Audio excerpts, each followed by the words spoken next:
Bueno, continuando con el análisis de la obra San José de Monseñor Juan Carlos Ruta, nos encontraríamos en la página 37 en el apartado El esposo de María, José, el esposo de María. Muy bien, lo que el padre cita ahí primero son dos versículos del Evangelio de Mateo, Mateo 1:16 y Mateo 1:18.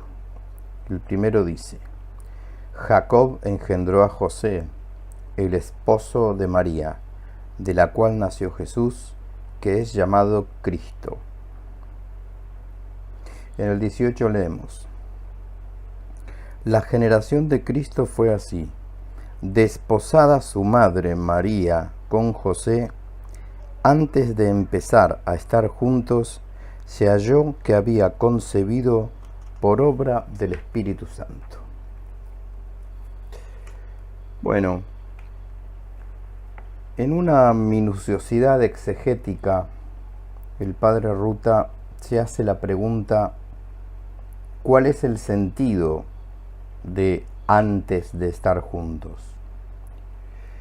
Debido a que no pocos exégetas antiguos y modernos, el hecho de antes que se conociesen como marido y mujer no es homogénea la interpretación.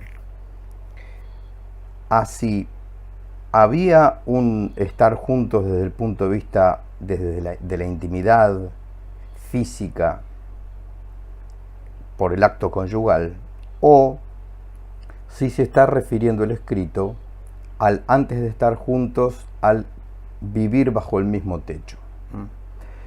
En la página 39 el padre hace una descripción muy rica, recomendable, tomando textos de la Mishnah y textos del documento de Qumran, por ejemplo, documentos de Damasco de Qumran, libro de Tobías y algunas otras fuentes bíblicas y rabínicas, en donde se habla de lo que es un desposorio y lo que es una boda en Israel. El tema de que los desposados, que hoy les llamaríamos novios, y los esposos, el hecho de estar juntos, también hacía en esa época una referencia a si la novia había dormido o no bajo el techo de la casa de su suegro. Es decir, como novia, si había pernoctado, sin aclarar con trato íntimo con el desposado, es decir, con el novio, el futuro marido o no, para ciertos sectores de Israel eso ya era una deshonra, que por algún motivo accidental, coyuntural, la desposada, que todavía tenía que vivir bajo el techo de su padre y su madre, tuviera que quedarse una noche por no poder volver a su hogar en casa de su desposado, es decir, del padre de su novio o futuro esposo, ya eso era mal visto, sobre todo si posteriormente el novio tuviera que repudiarla por infidelidad o por insensatez. Ya estaba mal visto. Quedaba el antecedente que la novia no había dormido bajo su propia casa, su casa paterna, una noche antes de estar casada, sino estando desposada o comprometida. Entonces, esto de antes de estar juntos, del versículo 18 de Mateo, de 1:18, se presta para distintas interpretaciones, que fuera una cuestión íntima, sexual, si se quiere, o de vivir bajo el mismo techo. El padre Ruta, en ese apartado de esposorios y bodas en Israel, hace una descripción bastante detallada y muy rica de que este tipo de costumbres y la moralidad de este tipo de costumbres era divergente, no era homogénea en toda la Palestina. Pero se reserva el dato de que, sobre todo en Galilea, se era bastante celoso de que el hombre y la mujer no estuvieran juntos en ningún sentido, hasta las bodas. Y entonces se supone que María seguramente se mantuvo, bueno, sabemos que se mantuvo virgen porque es un dato de fe esto, pero que no hay elementos históricos reales y serios para sospechar que esto podría haber sido de otra manera. Sobre todo que en la tradición de la Iglesia subyace, anterior a la concepción por obra del Espíritu Santo, un voto mutuo de virginidad y de castidad de José y de María. Bueno, muy bien.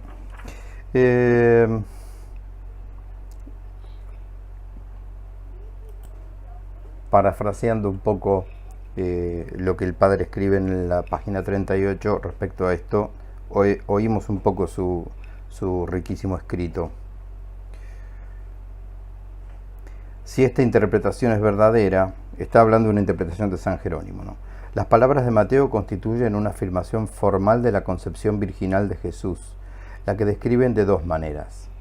Negativa, José y María no habían comenzado aún a estar juntos, insistiendo así en la ausencia de una paternidad humana. Positiva, se encontró encinta por obra del Espíritu Santo, apuntando a la causa divina de la concepción virginal. Cabe consignar que esta segunda afirmación, dice el padre, conserva su valor, reconocido, como ya dijimos en Virgo Fidelis, aún por exegetas no católicos, y por lo tanto queda fuera de la discusión que se entable acerca del significado del verbo estar juntos. El verbo griego usado antes de estar juntos ellos, sinergomai, significa a veces tener relaciones sexuales, pero la mayor parte de los exégetas de nuestros días juzgan que no es ese el significado en la frase que nos ocupa. Atención con esto, Después va a haber un derivado muy interesante. Sigue diciendo el padre Ruta a pie de página 38. En este lugar sostienen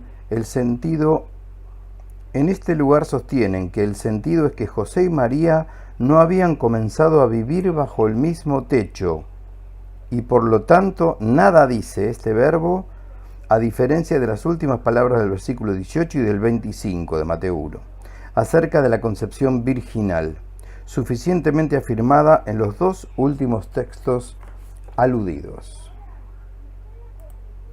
Para determinar cuál de estas dos interpretaciones es la más exacta, es menester considerar la ley judía y algunas de las costumbres sociales de Palestina en la época del Nuevo Testamento, y comenzar a ver así los caminos existenciales por los que Dios condujo a María al misterio de su maternidad divina, y por lo mismo progresar en el ahondamiento de la fidelidad y de la sacramentalidad activas y constantes de la Virgen, y no menos de la fidelidad divina, que realiza sus designios salvíficos por senderos tan humanos que sólo una fe lúcida puede aceptarlos como simultáneamente divinos.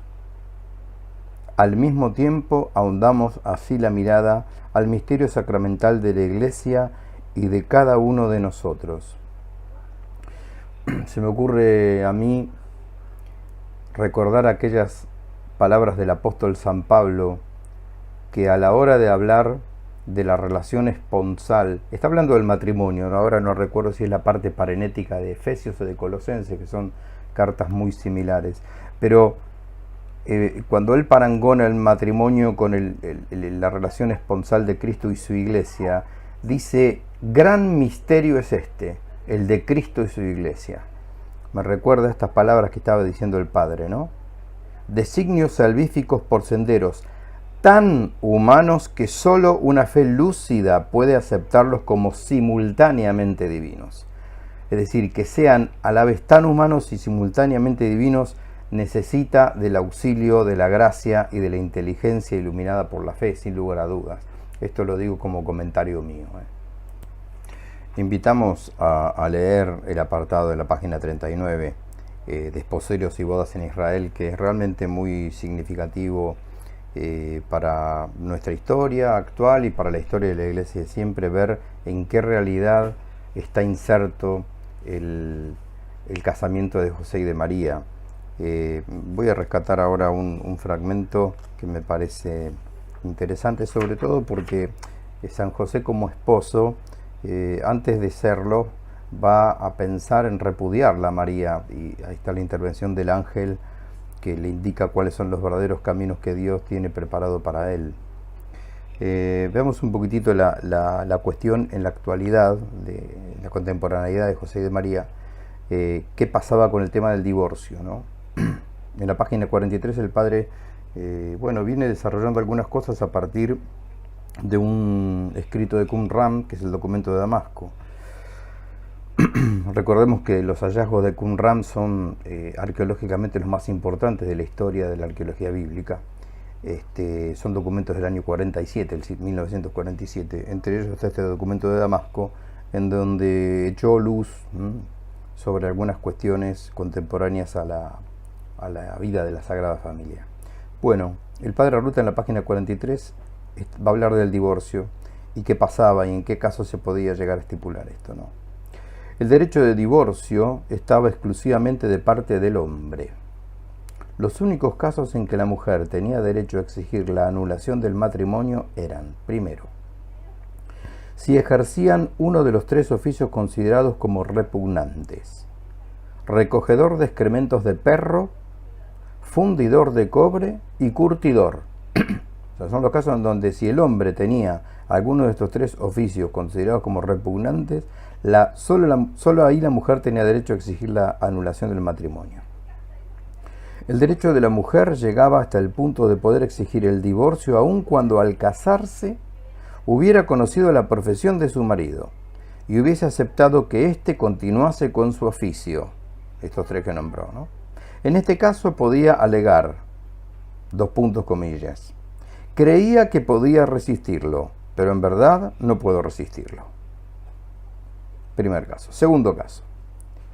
Si el marido la obligaba a hacer votos abusando de su dignidad, o si el marido padecía de lepra o de pólipos. Esos son los únicos, entonces, 2 casos en donde la mujer tiene derecho a exigir la anulación del matrimonio.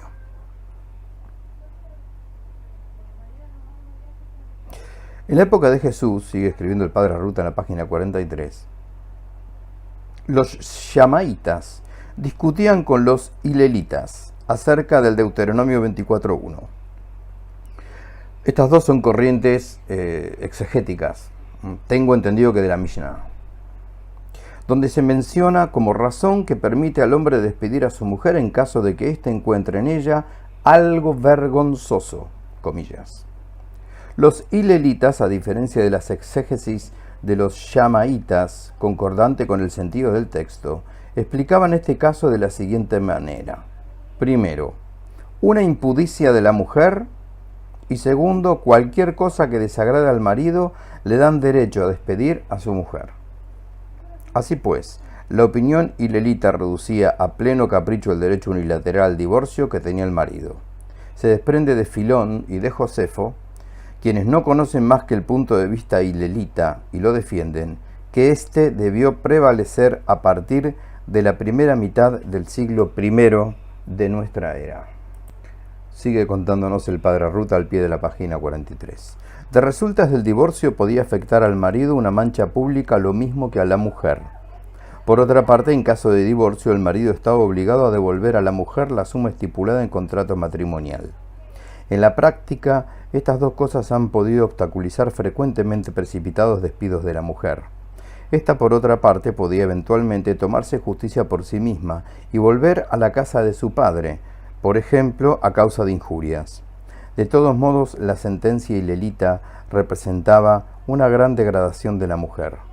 Si por otra parte, como hay que suponer, los hijos quedaban con el padre en caso de divorcio, esto constituía una más dura prueba para la mujer. Bueno, insistimos en la riqueza que tiene este apartado de las bodas y desposorios en Israel. Recomendamos su lectura. Vamos a avanzar un poco más en este pequeño capítulo del esposo de María, José como esposo de María, hablando directamente de los desposorios y bodas de José y de María. En Lucas 1, 26, 27 leemos: En el mes sexto fue enviado por Dios el ángel Gabriel a una ciudad de Galilea, por nombre Nazaret, a una virgen desposada con un varón llamado José, de la casa de David. El padre Ruta lo que dice inmediatamente abajo de este pequeño fragmento es que el griego emesteumenen, al igual que el castellano desposada, puede entenderse en un doble sentido, de prometida o de casada. Estos desposorios no parecerían exegéticamente estar tan claros como diferenciarse claramente de promesa o de casamiento. Dice el padre, la tradición exegética se divide en su interpretación. Hasta el siglo XIX prevaleció la sentencia de que entre José y María existía ya verdadero matrimonio para el tiempo de la Anunciación. Desde el siglo XIX a nuestros días, la sentencia que sostiene que sólo había desposorios en el sentido judío que hemos expuesto antes. Todo considerado, parece ser esta segunda opinión la más válida. Ahora, respecto al estar juntos, entendido esto como relaciones sexuales, la ley no autorizaba, está señalado esto en el texto, expresamente, las relaciones sexuales entre simples desposados, aunque a menudo fueran designados como marido y mujer, aunque todavía no estuvieran casados. Es verdad, dice el padre, que tras la sublevación judía de los años 132 al 135, ya era una costumbre en Judea que los desposados ya durmieran juntos antes del matrimonio. De todas maneras, agudizando la exégesis de estos pasajes aplicado a la Sagrada Familia, no parecería que de la familia de María y de la familia de José se tomara esta licencia, que tal vez fuera habitual, siempre que se habla en términos generales. No parece que fuera de aplicación concreta esta generalidad, sobre todo porque por esos escritos de Qumran, incluso los registros de Josefo y de Flavio Josefo, y se me fue el otro escritor, parecería que en Judea todavía había cierto resquemor o cierto prurito porque se llegara al casamiento virgen. Casualmente ahí el padre Ruta en la página 48 al final pone: aparece aquí ante nuestros ojos, en ese texto de la Mishnah, estuvo analizando el texto de la Mishnah, el código tan puritano de esta época. Como nos es dado ver fácilmente, tenían los rabinos galileos una gran preocupación por proteger la moral de su pequeño país.